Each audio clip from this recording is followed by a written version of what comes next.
एक तरफ गणपति उत्सव का उल्लास है तो आज राधाष्टमी का शुभ संयोग भी बना है। सनातन मान्यता में राधा रानी की पूजा बहुत महत्वपूर्ण मानी जाती है। मान्यता है कि राधा कृष्ण की जोड़ी की आराधना करने से जीवन में सुख समृद्धि की प्राप्ति होती है। लेकिन विशेष कृपा प्राप्ति के लिए प्रत्येक साल भाद्रपद माह के शुक्ल पक्ष की अष्टमी तिथि को राधा अष्टमी का पर्व मनाया जाता है। देखिए, इस दिन राधा रानी का जन्म बरसाने में हुआ था। इस दिन लोग व्रत रखते हैं और राधा रानी की विधि विधान से पूजा भी करते हैं। इस दिन विधि विधान पूर्वक पूजा आराधना की जाती है। चलिए आज हम आपको इस रिपोर्ट में बताते हैं कि राधा अष्टमी का क्या है शुभ मुहूर्त और पूजा की विधि।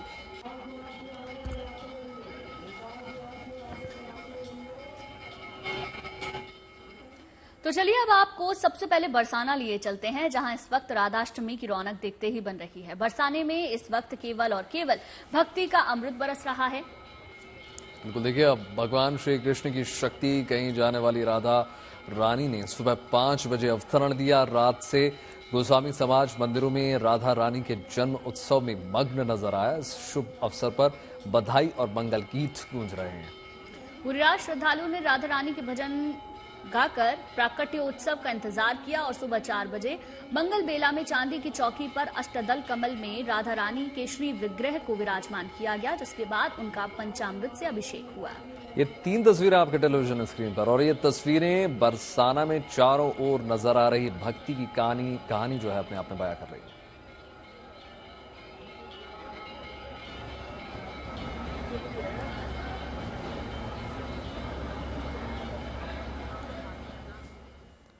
देखिए, बरसाना में भक्ति का रंग कैसे जमा है, अब जरा इसकी तमाम तस्वीरें भी देख लीजिए। दरअसल राधा रानी यहां पर सबकी पूज्य हैं। श्री कृष्ण और राधा रानी ने ब्रज में बाल्यकाल में अनेकों लीला की है और इसका साक्षी 84 कोस का पूरा ब्रज है। ब्रज में जैसे श्री कृष्ण का जन्मोत्सव मनाया जाता है, ठीक उसी तरीके से राधा रानी का जन्मोत्सव भी मनाया जा रहा है। ब्रज के बरसाना में श्री लाडली का भव्य मंदिर है। यहाँ पर सुबह धूमधाम से आप सबसे पहले जलाभिषेक करके पंचामृत से राधा रानी का जलाभिषेक किया गया और आज सुबह 4 बजे मंगला बेला में चांदी की चौकी पर पंचामृत से राधा रानी का अभिषेक किया गया। महाअभिषेक के बाद राधा रानी की आरती की गई और फिर राधा रानी को पीली पोशाक पहनाई गई, जिसके बाद राधा रानी का श्रृंगार किया गया और श्री राधा को 22 लाख का हीरा और सोने का हार पहनाया गया। तस्वीरें देखिए।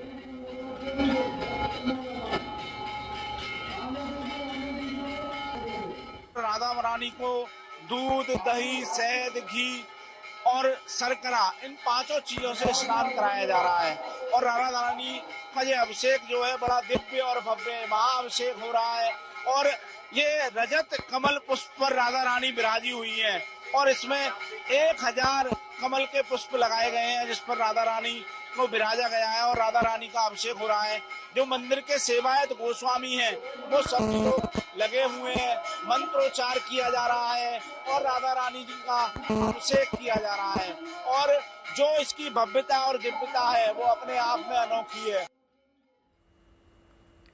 देखिए, राधा रानी के जन्मोत्सव में न केवल ब्रजवासी शामिल होने के लिए पहुंच रहे हैं, बल्कि देश के कोने कोने से लोगों का यहां पहुंचना जारी है।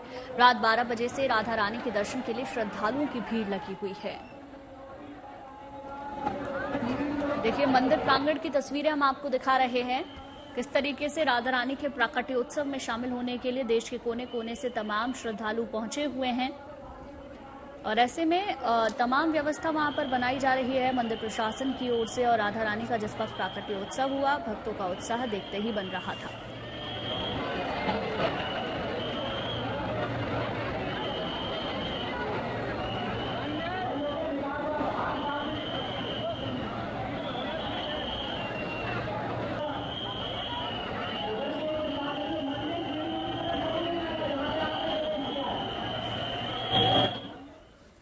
तो देखिए, आज सुबह 5 बजे राधा रानी का जन्म उत्सव मनाया गया। इस उत्सव की चमक ऐसी है कि पूरा बरसाना रंग बिरंगी रोशनी से सराबोर है और राधा रानी के जन्म उत्सव में शरीक होने के लिए लाखों श्रद्धालु वहां पर पहुंच रहे हैं। प्रातः काल राधा रानी का पंचामृत अभिषेक करना चाहिए, फिर उनको दिव्य हीरा पन्ना माणिक मोती के दिव्य श्रृंगार धराने चाहिए, जन्मदिन वाले दिन नए वस्त्र होने चाहिए, नई मालाएं होनी चाहिए। और उसके बाद श्री राधा रानी का घर में जो महिलाएं हों उनके द्वारा 16 श्रृंगार कराने चाहिए। श्री राधा रानी का दिव्य मंदिर सजाया जाए, बंधनवार बांधी जाए, नया पर्दा हो, दोनों तरफ मंगल कलश सजाए जाएं और चौक पूरना चाहिए, रंगोली बनाना चाहिए, देरी मारना चाहिए। और दोपहर में 12 बजे पुनः पंचामृत कराया जाता है, जो कि उनके जन्म का समय है। जिस समय हम दूध, दही, घी, शहद, बूरे से स्नान कराएं, उस समय कोई घंटारी बजाए, कोई घंटा बजाए, कोई शंख बजाए, कोई झांझ, कोई मृदंग। जिन मंदिरों में नगाड़े हो, शंख ध्वनि हो, सब चीज की ध्वनि होनी चाहिए। और श्री सूक्त का पाठ, जैसे वेद मंत्र की गर्जना कहते हैं, वो होनी चाहिए। और हमारे ब्रज में तो अष्ट सखाओं के द्वारा रचित जो राधा रानी के जन्म की बधाइयां हैं, उनका गायन होता है, जिसको समाज गायन कहते हैं।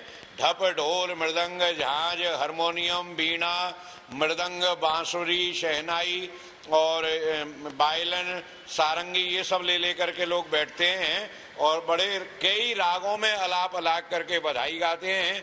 एक तरफ बधाई गाई जा रही है, एक तरफ मंत्रोच्चार चल रहा है, एक तरफ घंटा झाल की आवाज आ रही है और राधा रानी को दिव्य पंचामृत करा करके अनेक प्रकार की मंगल वस्तु समर्पित की जाती हैं और अनेक प्रकार के पकवानों का भोग लगाया जाता है।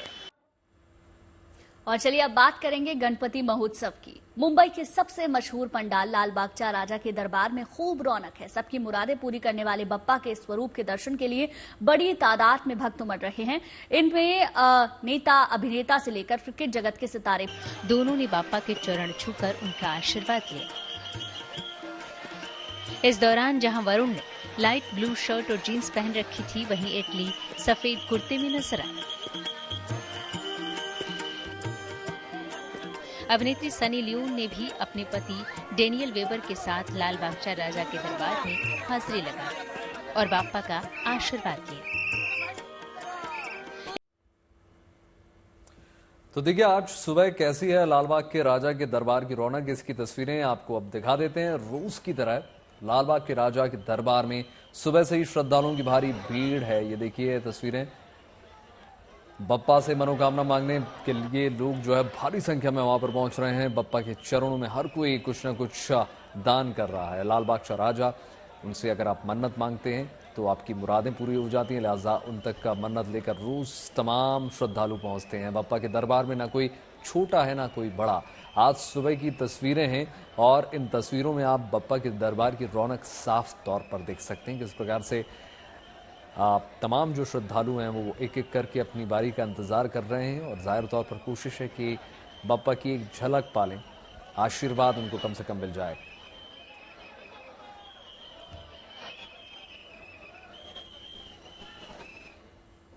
वहीं मुंबई के गणेशोत्सव के मौके पर बड़े बड़े पंडालों में अलग गणेश की अलग अलग मूर्तियां देखने को मिल रही हैं। कहीं भक्त बप्पा के चिंतामणि स्वरूप के दर्शन कर रहे हैं तो कहीं बप्पा के दरबार में भक्तों को महाकाल के भी दर्शन हो रहे हैं। देखिए, जिसके दर्शन मात्र से सब कष्ट दूर हो जाते हैं।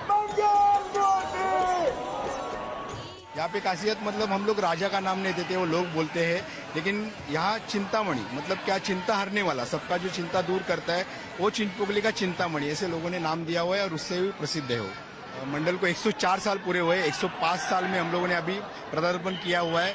104 साल से हमारे जो मतलब पुराने लोग थे उन्होंने वो चलते आए, उसी रूट पे हम लोग भी चलते आए हैं। और चिंता मतलब मैंने पहले भी बताया, ये सबका चिंता हरने वाला चिंतामणि है, इसलिए श्रद्धालु इधर की उनके के मतलब मन में जिद रहती है कि हम लोग उसके चरण स्पर्श करके इधर से निकले। यहाँ सुबह से ही भक्तों की लंबी कतार देखने को मिलती है। बालेश्वर में है लालबाग का सबसे पुराना मंडल है। 97 इयर्स हम ये मंडल सेलिब्रेट कर रहा है और 1977 से आज तक हिंदुस्तान की सबसे बड़ी मूर्ति, 22 फीट की ऊंची मूर्ति सबसे पहली बनाने का मान ये मंडल का है और तब से आज तक ये बड़ी ऊंची मूर्ति हम बना रहे हैं।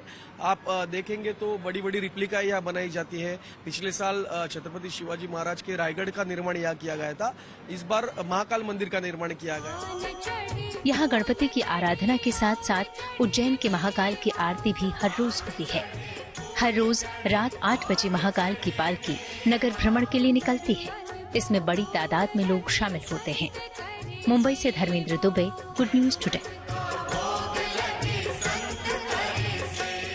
अब खबर उत्तर प्रदेश के सबसे चर्चित जिले बहराइच से, जहां आदमखोर भेड़ियों की वजह से जिले के 35 से ज्यादा गांव दहशत में हैं। हालांकि एक दिन पहले 5वां भेड़िया पकड़ लिया गया था और माना जा रहा था कि अब भेड़ियों के हमले थम जाएंगे, मगर बीती रात एक बार फिर भेड़िए ने हमला किया और 2 लड़कियों को घायल कर दिया। बहराइच में वन विभाग के मुताबिक आदमखोर भेड़ियों के झुंड का अब सिर्फ 1 भेड़िया पकड़ा जाना बाकी है, क्योंकि 6 में से 5 भेड़ियों को पिंजरों में कैद कर लिया गया है। उम्मीद की जा रही है कि जल्द ही 6ठा भेड़िया भी पकड़ में होगा। कछार के इस इलाके को देखिए। इसी कछार में अब वन विभाग की टीम 6ठे भेड़िए को पकड़ने के लिए लगातार अभियान चला रही है। टीम अच्छी तरह से काम कर रही है, लेकिन हम जैसे वो जानवर है, अब जानवर को पकड़ना इतना कोई आसान बात है भी नहीं। टीम अपन वाली कर रही है, लेकिन अब जब वो पकड़ जाए। वन विभाग की अलग अलग टीमें पिछले काफी दिनों। और बात करेंगे बाढ़, बारिश और इंसानी हौसलों की। मध्य प्रदेश के मंडला में लगातार बारिश से नर्मदा नदी उफान पर है। ऐसे में वहां के कुंभ मैदान में 4 युवक बाढ़ के पानी में फंस गए, जिन्हें किसी तरीके से एसडीआरएफ ने सुरक्षित बाहर निकाला। देखिए।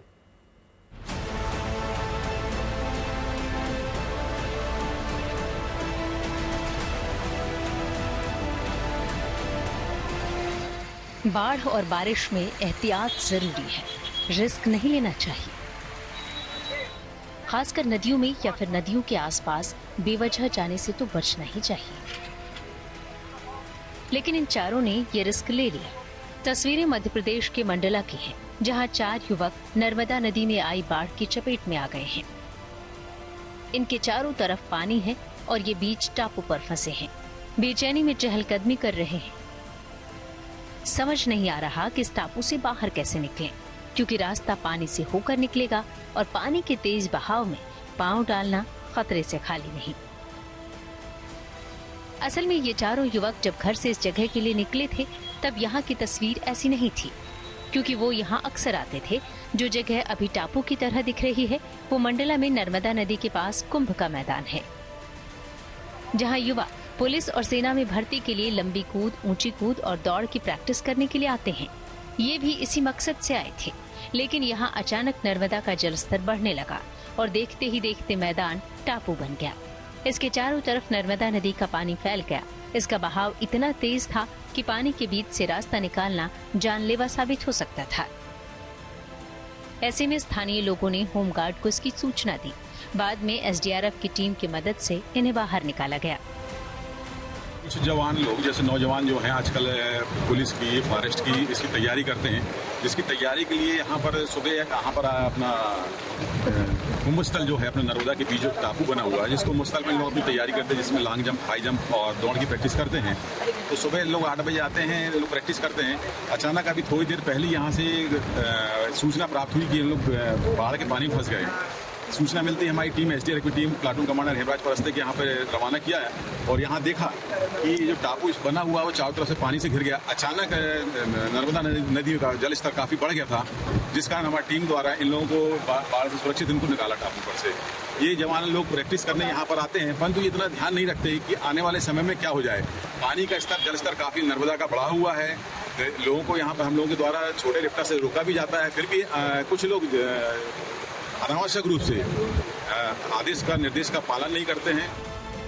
अब चारों युवक कुशल और सुरक्षित हैं। एसडीआरएफ की टीम इनके लिए देवदूत बनकर आई। सही वक्त पर पहुंचकर उन्होंने इन चारों को सुरक्षित बाहर निकाल लिया, वरना इन युवाओं की जिद इनके लिए जानलेवा साबित हो सकती थी। मध्य प्रदेश के मंडला से Syed Javed Ali, good news today. दुनिया में इस वक्त सेमीकंडक्टर की कमी है, लिहाजा इसकी मैन्युफैक्चरिंग बढ़ाने के लिए भारत बड़ी भूमिका निभाने वाला है।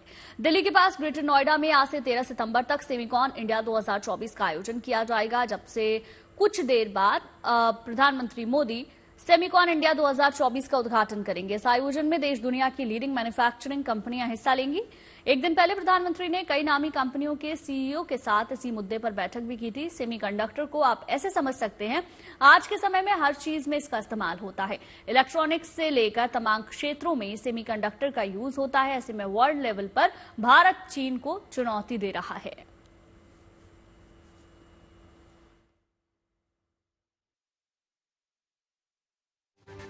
बहुत एक्साइटिंग है प्राइम मिनिस्टर मोदी का विजन कि इंडिया में सेमीकंडक्टर्स डेवलप हो और सेल्फ रिलायंस बढ़े, और जो प्राइम मिनिस्टर मोदी जी की पॉलिसी सेटअप की हैं to incentivize semiconductor manufacturing in India is very very exciting. ये बहुत ही परफेक्ट टाइमिंग है इंडिया का सेमीकंडक्टर मिशन का, सेमीकंडक्टर अपॉर्चुनिटीज़ डेवलप करने का, क्योंकि एआई बढ़ेगा, अपॉर्चुनिटीज़ बढ़ेंगी।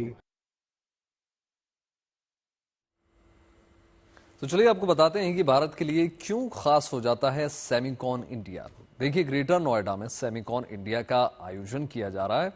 इंडिया एक्सपो मार्ट में सेमिकॉन इंडिया 2024 का आयोजन किया गया है। 11 सितंबर यानी आज से 13 सितंबर तक सेमिकॉन इंडिया 2024 का सम्मेलन चलेगा। सम्मेलन के आगाज के लिए खुद प्रधानमंत्री नरेंद्र मोदी के हाथों और ये कार्यक्रम का उद्घाटन किया जाएगा। और इस सम्मेलन की खास बात यह है कि इसमें लीडिंग कंपनियां हिस्सा लेने वाली हैं, यानी संभव है कि आने वाले समय में भारत सेमीकंडक्टर का हब बन जाए।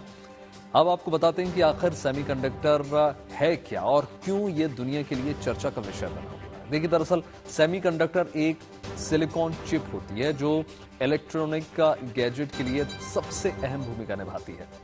बिना सेमीकंडक्टर के इलेक्ट्रॉनिक गैजेट्स बनाना बहुत मुश्किल हो जाता है। किसी भी प्रोडक्ट की मेमोरी को ऑपरेट करता है सेमीकंडक्टर। बड़ी बड़ी मिसाइल से लेकर छोटी छोटी हर चीज के लिए, मोबाइल में भी, रिमोट में भी, हर चीज में इसका इस्तेमाल किया जाता है। अमेरिका, चीन और ताइवान सबसे बड़े सप्लायर हैं इसके। सिंगापुर, साउथ कोरिया भी सेमीकंडक्टर के सप्लायर हैं। और अब भारत भी आने वाले समय में सेमीकंडक्टर का सप्लायर बन सकता है। और चलिए अब बात उस समस्या की करते हैं जिससे नोएडा सुबह शाम जूझ रहा है। नोएडा यूपी का सबसे बड़ा शहर है, लेकिन पब्लिक ट्रांसपोर्ट के नाम पर यहां कुछ भी नहीं है, जिसकी वजह से लोगों को अपनी गाड़ियों से निकलना पड़ता है। गौतम बुद्ध नगर जिले को बड़े ही प्लानिंग के तहत बसाया गया है। सोच ये थी कि शहर दिल्ली के पास होने की वजह से रिहायश के लिए बेहतर विकल्प तो यहां पर होंगे ही, इंडस्ट्रियल इलाके भी दिल्ली का बोझ हल्का करेंगे। ऐसा हो भी रहा है, लेकिन अब ये शहर ट्रैफिक जाम और यातायात के साधनों की कमी से जूझ रहा है। मेट्रो का विस्तार तो हो रहा है, लेकिन सिटी बस की कमी शिद्दत से महसूस की जा रही है।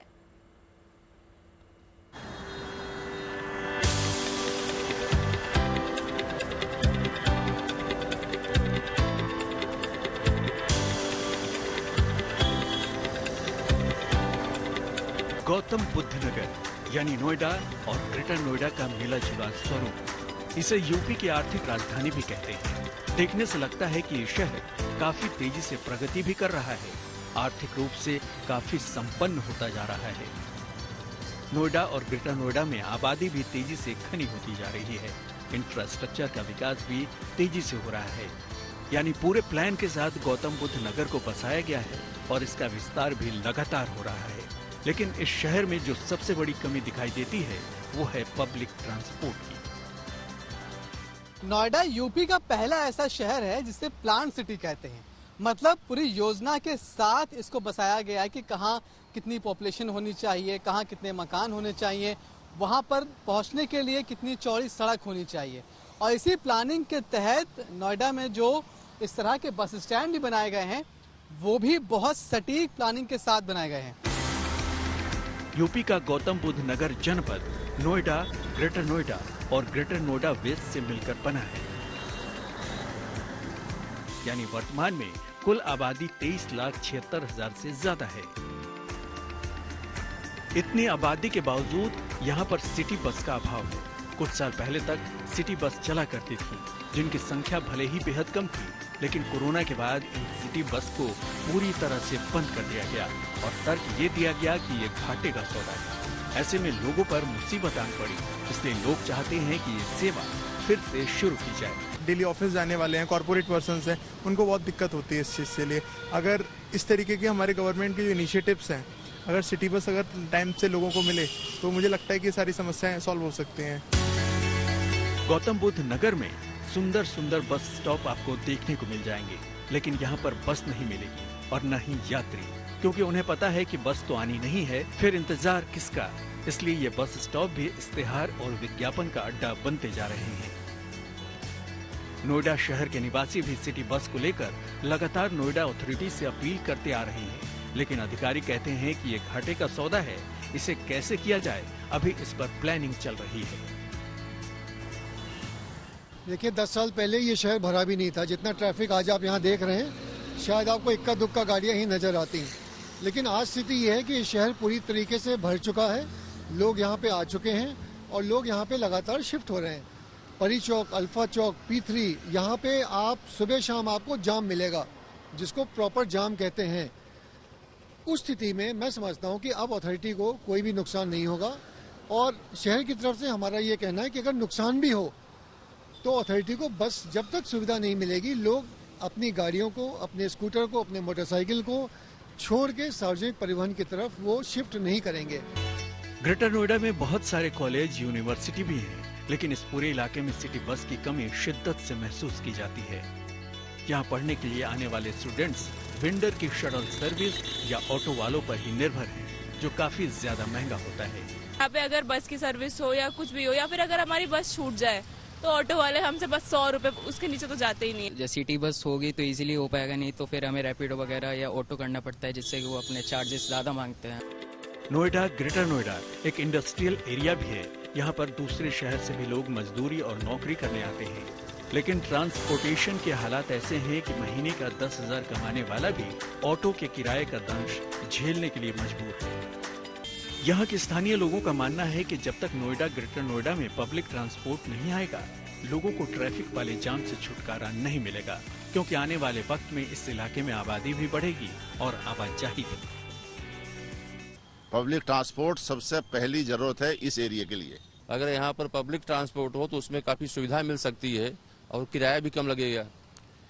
अपना साधन करके जाइए, ऑटो या कब करके जाइए, कैब जो है तो उसमें जो है किराया भाड़ा ये सब ज्यादा लगता है और उसमें परेशानी होती है। सिटी बस का मुद्दा एक बड़ा मुद्दा था, लेकिन उस वक्त स्थानीय विधायक और सांसद ने लोगों को आश्वासन दिया कि जल्द ही इसका इंतजाम कर दिया जाएगा, लेकिन चुनाव के बाद वो आश्वासन अभी तक किसी बक्से में रखे हुए हैं, जमीनी रूप नहीं ले पा रहे हैं।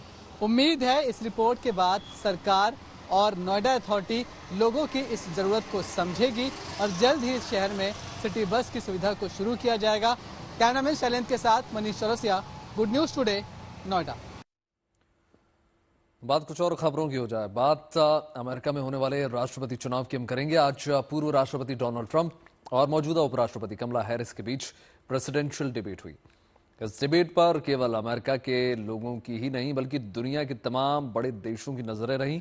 इस डिबेट में डोनाल्ड ट्रंप और कमला हैरिस के बीच इकॉनमी, इमिग्रेशन, अबॉर्शन लॉ और विदेश मामलों पर जमकर चर्चा हुई। दोनों ही कैंडिडेट्स को प्रेसिडेंशियल डिबेट के दौरान 90 मिनट तक लाइव बहस करने का मौका मिला और इस दौरान ट्रंप ने बाइडेन पर हमला किया और जबकि कमला हैरिस ने अपने अंदाज में पलटवार करने में वो पीछे नहीं हटी। उम्मीद करते हैं शुभ समाचार में आपके दिन की शुरुआत अच्छी खबरों के साथ हुई होगी। बिल्कुल, देश और दुनिया की तमाम पॉजिटिव खबरों के लिए यूं ही जुड़े रहिए। गुड न्यूज टुडे के साथ हमें दीजिए इजाजत। नमस्कार।